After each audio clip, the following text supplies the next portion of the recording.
सीधी एवं बिंदु की प्रत्येक न्यूज का अपडेट सबसे पहले पाने के लिए चैनल को सब्सक्राइब करें और बेल आइकॉन प्रेस करें। पौराणिक मान्यता के अनुसार भगवान जगन्नाथ के भात को दुनिया हाथ पसारती है। ऐसी मान्यता है कि भगवान जगन्नाथ का भात खाने से इंसान की सारी तकलीफें, सारी मुसीबतें और उसकी सारी दरिद्रता खत्म हो जाती है। ऐसे भगवान जगन्नाथ की उड़ीसा के साथ पूरे देश में भक्तों द्वारा उनकी भव्य शोभा यात्रा निकाली जाती है।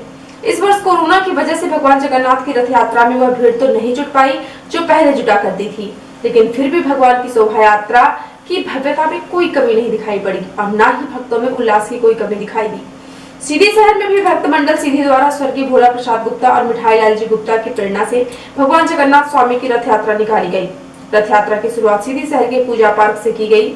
यहाँ पर नगर के प्रतिष्ठित व्यवसायी भोला प्रसाद गुप्ता, भजन लाल गुप्ता, हजारी लाल गुप्ता, अमित सोनी, पूनम सोनी, सुमित जायसवाल, दुलीचंद गुप्ता सहित अनेक भक्तों ने भगवान जगन्नाथ की पूजा की और रथ के साथ नगर भ्रमण किया। शोभा यात्रा के नगर भ्रमण के दौरान नगर की जनता ने भगवान जगन्नाथ के दर्शन किए और उनका प्रसाद प्राप्त किया।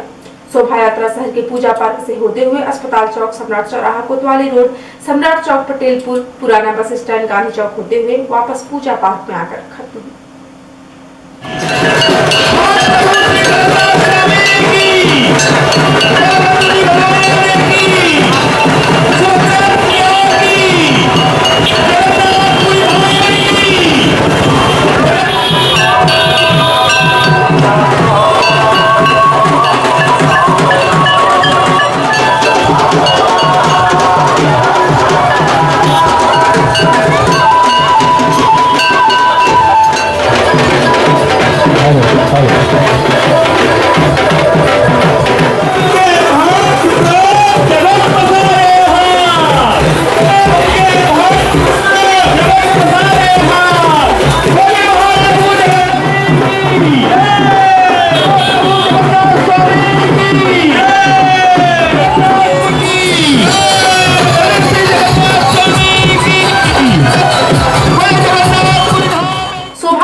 के बाद भगवान जगन्नाथ के भक्तों को पूजा पार्क में प्रसाद का वितरण किया गया। गरीब, पिछड़े, शोषित, दलित, अल्पसंख्यकों के मसीहा और भारत की राजनीति के चाणक्य कहे जाने वाले भारत सरकार के पूर्व केंद्रीय मानव संसाधन विकास मंत्री, पंजाब के पूर्व गवर्नर, मध्य प्रदेश के पूर्व मुख्यमंत्री, बिंद की माटी के सपूत स्वर्गीय कुंवर अर्जुन सिंह जी की प्रतिमा सीधी शहर में लगाए जाने की मांग नागरिकों द्वारा लंबे समय से की जा रही थी, जिसकी अब पूर्ति होने वाली है। मुख्य नगर पालिका अधिकारी ने बताया कि सीधी शहर के हृदय स्थल अस्पताल चौक में 24 जून को दोपहर 11 बजे स्वर्गीय कुंवर अर्जुन सिंह जी की प्रतिमा का अनावरण कार्यक्रम मध्य प्रदेश के पूर्व नेता प्रतिपक्ष अजय सिंह राहुल, सभी दलों के जनप्रतिनिधियों, पदाधिकारियों, गणमान्य नागरिकों और पत्रकारों की उपस्थिति में किया जाएगा। प्रतिमा अनावरण कार्यक्रम सोशल डिस्टेंसिंग का पालन करते हुए किया जाएगा। प्रतिमा अनावरण के बाद नगर पालिका परिषद में स्वर्गीय कुंवर अर्जुन सिंह के कृतित्व और व्यक्तित्व पर प्रकाश डाला जाएगा। विधानसभा के पूर्व नेता प्रतिपक्ष अजय सिंह ने चीनी सेना के कायराना हमले में शहीद हुए दीपक सिंह को बिंद का गौरव बताते हुए कहा है कि उनकी शहादत से बिंद की माटी गौरवान्वित हुई है। शहीद दीपक सिंह को श्रद्धांजलि देने उनके गृह ग्राम फरीदा पहुंचे पूर्व नेता प्रतिपक्ष अजय सिंह ने कहा कि दीपक सिंह ने वीरता के साथ दुश्मनों का मुकाबला किया और मातृभूमि के लिए अपने प्राण न्यौछावर कर दिए। श्री अजय सिंह ने उम्मीद जताते हुए कहा है कि दीपक सिंह का बलिदान व्यर्थ नहीं जाएगा, दुश्मन को उसी की तर्ज पर जवाब दिया जाएगा। श्री अजय सिंह ने शोक संतप्त परिवार के प्रति गहरी संवेदना प्रकट करते हुए कहा कि इस दुख की घड़ी में पूरा देश उनके साथ खड़ा है। रीवा प्रवास पर आए मध्य प्रदेश विधानसभा के पूर्व नेता प्रतिपक्ष अजय सिंह ने पत्रकार वार्ता में दावा करते हुए कहा है कि निकट भविष्य में होने वाले 24 सीटों के उपचुनाव के बाद प्रदेश में कांग्रेस सरकार की वापसी होगी। श्री अजय सिंह ने कहा कि उक्त सीटों की सर्वे रिपोर्टों ने मुख्यमंत्री एवं भाजपा की नींद उड़ा दी है। यही वजह है कि मुख्यमंत्री उपचुनावों को अधिक से अधिक समय तक खींचना चाहते हैं। रीवा में पत्रकारों से चर्चा करते हुए पूर्व नेता प्रतिपक्ष अजय सिंह ने कहा कि भाजपा के शीर्ष नेतृत्व के इशारे पर मध्य प्रदेश में जिस प्रकार से लोकतंत्र का कत्ल किया गया उस पर जनता आंदोलित है और वह किसी भी सूरत में भाजपा को माफ करने वाली नहीं है। श्री अजय सिंह ने कहा कि जनता की चुनी हुई एक पूर्ण बहुमत की सरकार का अपहरण कर लोकतंत्र का गला घोटने वाले यह समझ चुके हैं कि जनता उन्हें सबक सिखाने के लिए आतुर है। यही वजह है कि अब उपचुनाव से भागने के उपाय खोजे जा रहे हैं। श्री अजय सिंह ने प्रदेश सरकार पर सीधा हमला बोलते हुए कहा कि ऐसा लग रहा है कि मध्य प्रदेश में सरकार की जगह एक गिरोह बैठ गया है जो जनता को लूटने के नए नए तरीके खोज रहा है। डीजल एवं पेट्रोल के दामों में हो रही लगातार वृद्धि का उदाहरण देते हुए उन्होंने कहा कि पूरे देश में मध्य प्रदेश में सबसे महंगा डीजल और पेट्रोल बेचा जा रहा है। जरूरत के सामानों की कीमतें आसमान को छू रही हैं। अपनी रोजी रोटी छोड़कर बाहर से आए मजदूरों को रोजगार नहीं मिल पा रहा है। लोग दाने दाने को मुहताज हो रहे हैं और मुख्यमंत्री ज्ञान बांट रहे हैं। श्री अजय सिंह ने कहा कि नोटों के दम पर बनाई गई सरकार जनता के दर्द को क्या समझेगी। श्री अजय सिंह ने कहा कि सत्य परेशान हो सकता है लेकिन पराजित कभी नहीं। आने वाले समय में जीत सत्य की होगी और मध्य प्रदेश में कमलनाथ जी के नेतृत्व में कांग्रेस सरकार की वापसी होगी। कमिश्नर रीवा संभाग राजेश कुमार जैन ने कलेक्ट्रेट सीधी की विभिन्न शाखाओं का निरीक्षण अवलोकन किया। इस अवसर पर कलेक्टर रविंद्र कुमार चौधरी, मुख्य कार्यपालन अधिकारी जिला पंचायत एबी सिंह, अपर कलेक्टर डीपी वर्मन उपस्थित रहे। कमिश्नर श्री जैन ने सभी कार्यालयों में दस्तावेजों के व्यवस्थित संधारण के निर्देश दिए हैं। उन्होंने कहा कि कार्यालय मैनुअल के आधार पर दस्तावेजों की जांच कर ले तथा निर्धारित समय सीमा पार कर चुके अनावश्यक दस्तावेजों का नियमानुसार निपटान करें। शेष बचे दस्तावेजों को कार्यालय में व्यवस्थित संधारण करें जिससे आवश्यक जानकारी समय से प्राप्त की जा सके। कमिश्नर श्री जैन ने कलेक्ट्रेट परिसर में आवश्यक मरम्मत का कार्य करते हुए उसे स्वच्छ एवं सुंदर रखने के निर्देश दिए हैं। उन्होंने निर्देशित किया है कि कलेक्ट्रेट परिसर की छत की आवश्यक मरम्मत की जाए जिससे बारिश में टपकने की समस्या नहीं हो। जल निकासी को सुव्यवस्थित किया जाए तथा पूरे परिसर की साफ सफाई सुनिश्चित किया जाए। कमिश्नर श्री जैन ने भू अभिलेख योजना सांख्यिकी विभाग, खाद्य शाखा, नजूल भू अर्जन अधीक्षक कार्यालय, राजस्व शाखा, स्थापना, वित्त, नजारत, सामान्य निर्वाचन, स्थानीय निर्वाचन शाखाओं का निरीक्षण कर प्रभारी अधिकारी से आवश्यक जानकारी प्राप्त की तथा योजनाओं के प्रभावी क्रियान्वयन के निर्देश दिए हैं।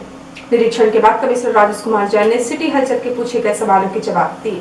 देखिए, आज कलेक्ट्रेट का निरीक्षण था और सीधी का भ्रमण करना भी था और देखना भी था यहाँ की व्यवस्थाएं, समस्याएं, उसका निराकरण करेंगे। हमारी मशीनरी पूरी तरह से संवेदनशील और सजग है।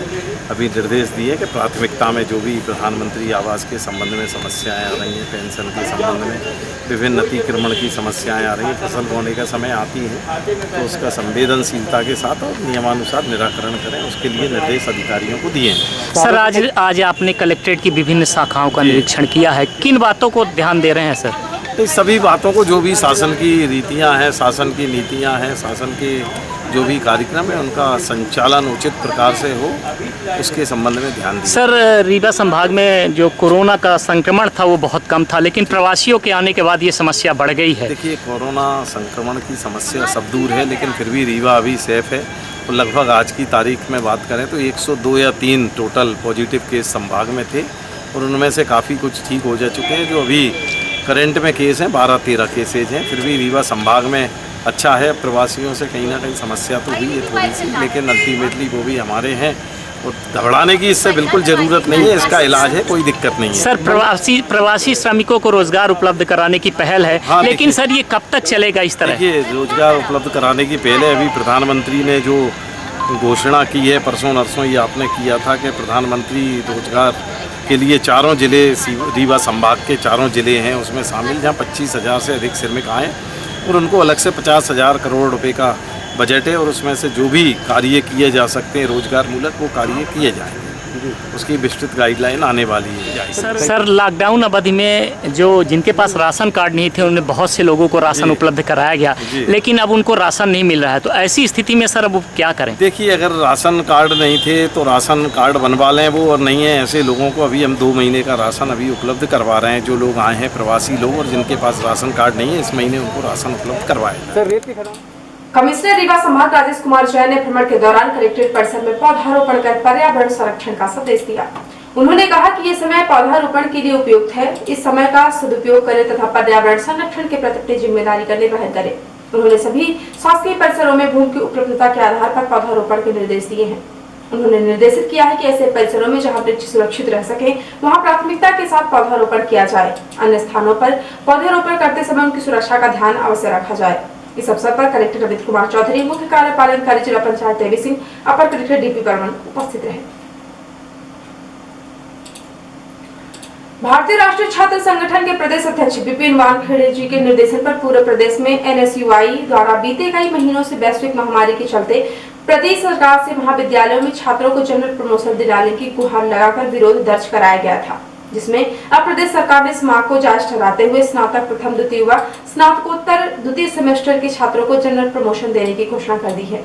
भारतीय राष्ट्रीय छात्र संगठन जिला सीधी के उपाध्यक्ष विनय सिंह परिहार ने जारी अपने बयान में कहा है कि जीत छात्रों एवं NSUI की जीत है।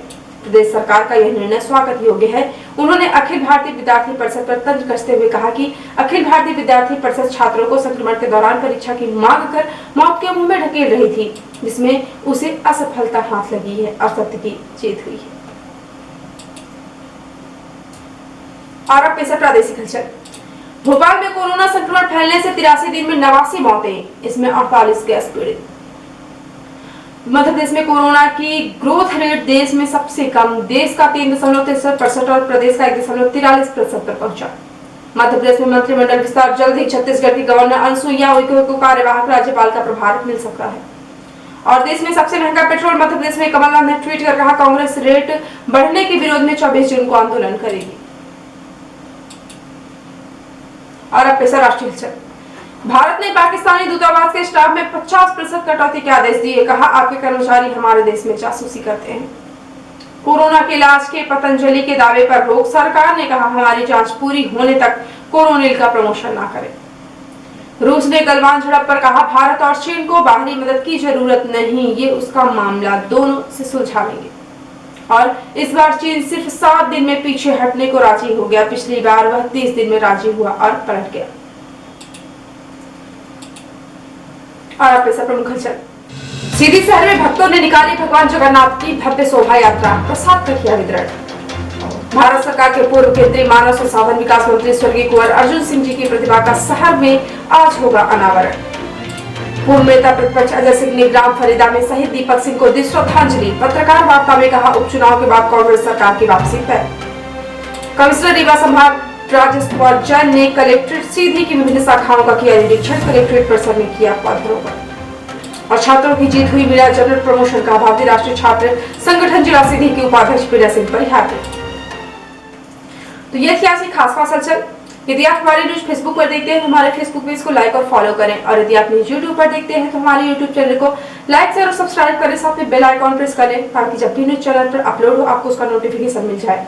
यदि आप ताजी न्यूज पोर्टल में पढ़ना चाहते हैं तो लॉगिन करें www.ntvindianews.com। सीधी एवं बिंदु क्षेत्र की प्रत्येक न्यूज का सबसे पहले पाने के लिए जुड़े रहें नवीन नेटवर्क सिटी चैनल के साथ। नमस्कार।